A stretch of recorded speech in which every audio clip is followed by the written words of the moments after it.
Hi friends, സാപ്പിണി മലയാളത്തിൻ്റെ ഏറ്റവും പുതിയൊരു വീഡിയോയിലേക്ക് എല്ലാവർക്കും സ്വാഗതം.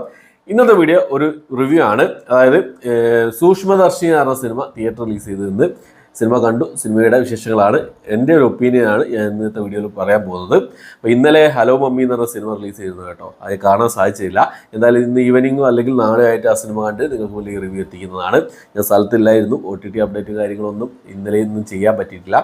അപ്പോൾ ഇന്ന് OTT അപ്ഡേറ്റുകൾ രാത്രി വരുന്നതാണ്. അപ്പോൾ സിനിമയെക്കുറിച്ച് പറയുകയാണെങ്കിൽ നസ്രിയ നസീമാണ് ഈ സിനിമയിൽ പ്രധാന വേഷം കൈകാര്യം ചെയ്തിട്ടുള്ളത്. നസ്രിയ നസീമിൻ്റെ എന്താ പറയുക, ഒരു തിരിച്ചു വരവ് എന്ന് പറയാവുന്ന ഒരു സിനിമയാണ്. ഒരു suspense crime drama family thriller ഒക്കെ വിഭാഗത്തിൽപ്പെടുന്ന സിനിമയാണ്.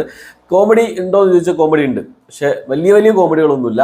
അവിടെയിവിടെയൊക്കെ സിറ്റുവേഷനായിട്ട് വന്നു പോകുന്ന കോമഡികളേ ഉള്ളൂ. മറ്റ് ഒരു മിസ്റ്ററിയാണ് സിനിമ. 2 മണിക്കൂർ 22 മിനിറ്റാണ് സിനിമയുടെ ദൈർഘ്യം വരുന്നത്.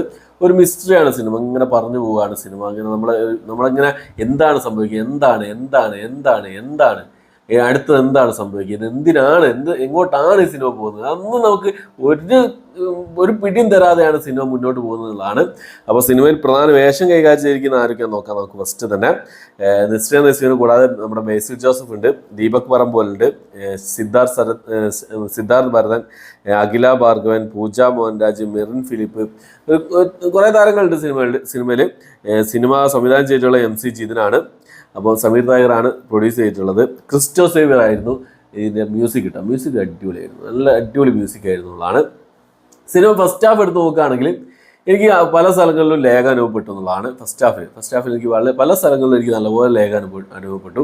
ഇതെന്താണ് ഇത് ഒരു നിഗൂഢത, അതായത് ഒരു മിസ്റ്ററി നമുക്ക് തരാൻ അവർ ശ്രമിക്കുന്നുണ്ട്. ആ ഒരു മിസ്റ്ററി എന്ത് എന്നുള്ളത് നമുക്ക് ഇതെന്താണ്, എങ്ങോട്ടാണ് പോകുന്നതെന്നുള്ളത് നമുക്ക് മനസ്സിലാവില്ല. ഒന്നും നമുക്ക് പ്രെഡിക്റ്റ് ചെയ്യാൻ പറ്റില്ല. സത്യം പറയാൻ ഒന്നും നമുക്ക് പ്രെഡിക്റ്റ് ചെയ്യാൻ പറ്റില്ല. ആ രീതിയിലാണ് സിനിമ മുന്നോട്ട് പോകുന്നത്. അപ്പോൾ ഫസ്റ്റ് ഹാഫ് തന്നെ നമുക്ക് ഇത് എന്താണ്, ഇവർ എന്തൊക്കെയാണ് ഇങ്ങനെ പറഞ്ഞു വെക്കുന്നത്, ഒന്നും നമ്മളിലേക്ക് റിവീൽ ചെയ്ത് തരുന്നില്ലല്ലോ എന്നുള്ള ആ ഒരു മനസ്സിലേക്ക് ഇങ്ങനെ വരുന്ന സമയത്താണ് ഇൻ്റർവെൽ വരുന്നത്. അപ്പോൾ ഇൻ്റർവെലിന് ശേഷം എന്താ പറയുക, നല്ല എൻഗേജിങ് ആയിട്ട് മുന്നോട്ട് പോയി എന്നുള്ളതാണ് എൻ്റെ ഒരു അഭിപ്രായം. ഇൻ്റർവെലിന് ശേഷം നല്ലൊരു എൻഗേജിങ് ആയിരുന്നു എന്നുള്ളതാണ്. ക്ലൈമാക്സ് ലാസ്റ്റ് ഒരു 20 മിനിറ്റ് ഒരു രക്ഷയില്ല, സൂപ്പർ ക്ലൈമാക്സ് ആണ്. നമുക്ക് പ്രിഡിക്റ്റ് ചെയ്യാൻ പറ്റാത്ത രീതിയിലുള്ള ഒരു സംഭവങ്ങളൊക്കെയാണ് ഈ ലാസ്റ്റ് ഒരു 20 മിനിറ്റ് നമുക്ക് കൊണ്ടുവച്ചിട്ടുള്ളത്. അത് വല്ലാത്തൊരു സംഭവമാണ്. നിങ്ങൾ കണ്ടുപോക്കുക, തിയേറ്ററിൽ തന്നെ കണ്ടുപോക്കുക. തിയേറ്ററിൽ കണ്ടുപോക്കാണെങ്കിൽ ഒരു തിയേറ്റർ മസ്റ്റ് വാച്ച് മൂവിയാണോ എന്ന് ചോദിച്ചു കഴിഞ്ഞാൽ ഒരു മസ്റ്റ് വാച്ച് മൂവിയൊന്നും ഞാൻ പറയില്ല. പക്ഷേ എനിക്ക് ഈ ഒരു സിനിമ ഇഷ്ടപ്പെട്ടു എന്നുള്ളതാണ്. ഫസ്റ്റ് ഹാഫിലെ ആ ഒരു ലാഗ് ഫീൽ ഇല്ലായിരുന്നുവെങ്കിൽ എനിക്ക് അത്രയും ഇഷ്ടപ്പെടുന്ന ഒരു സിനിമയാകുമായിരുന്നു എന്നുള്ളതാണ്. റെക്കമെൻഡ് ചെയ്യുന്ന ഒരു സിനിമയാകുമായിരുന്നു എന്നുള്ളതാണ്. സിനിമ ഒന്നുകൂടി ഒന്ന് ഫാസ്റ്റ് ആക്കാമായിരുന്നു എന്നുള്ളതാണ് എൻ്റെ ഒരു ഒപ്പീനിയൻ. ബാക്കിയൊക്കെ എല്ലാവരും പെർഫോമൻസുകളും കാര്യങ്ങളൊക്കെ ഓക്കെ ആയിരുന്നു, എല്ലാം നൈസായി ചെയ്തിട്ടുണ്ട്. പക്ഷേ ഇത് മാത്രം പിന്നെ ഒന്നുകൂടി ഫാസ്റ്റ് ആക്കാമായിരുന്നു തോന്നി. ആ ഒരു കഥ പറഞ്ഞു പോകുന്ന ആ ഒരു രീതി ഒന്നുകൂടി ഒന്ന് ഫാസ്റ്റ് ആക്കാമായിരുന്നു തോന്നി. ഇത് വളരെ പല സ്ഥലങ്ങളിലും ഒന്ന് എഴിഞ്ഞ് പോകുന്ന പോലെയാണ് എൻ്റെ ഒരു ഫീൽ എന്നുള്ളത്.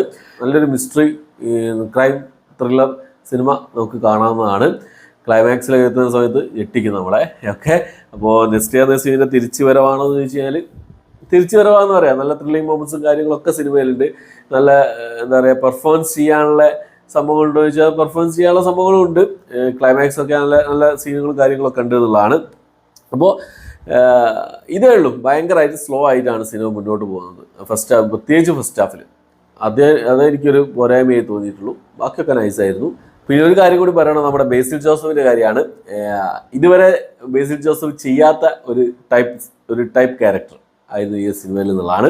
അത് നിങ്ങൾ കണ്ടു നോക്കുക.